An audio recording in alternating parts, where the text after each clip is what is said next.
The Ford Explorers used in the Jurassic Park movie were 1991 Ford Explorers, and they were heavily modified with these giant plexiglass roofs and every kind of truck accessory you could imagine from the truck accessory store, and TV screens on the inside. Really, really cool things. If you want to build one of these relatively cheaply, it is possible to make something kind of cool and worth looking at. Now, in order to do that, we're going to need a Ford Explorer.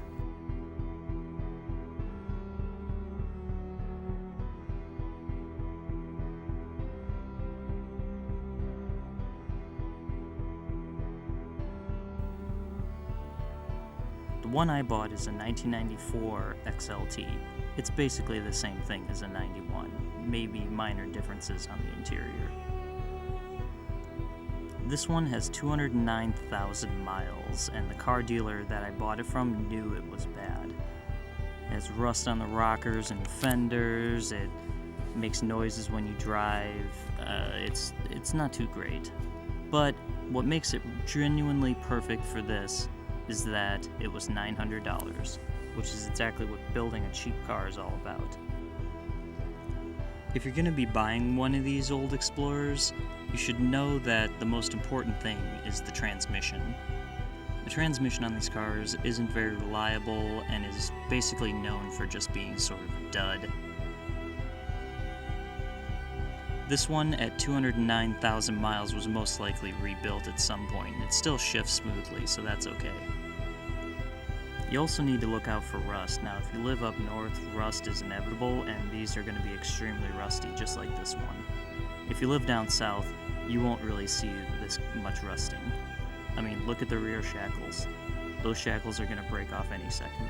You also want to find the saw blade rims, because you'll need those. There's basically two kind of rims that you'll find. You'll find the saw blade rims, and then you'll find what I like to call Ford Ranger rims, because that's kind of what they look like. If you're going to have a four-wheel drive model and you want the 4x4 to work, try to find manual lockouts. The automatic ones are known for just braking.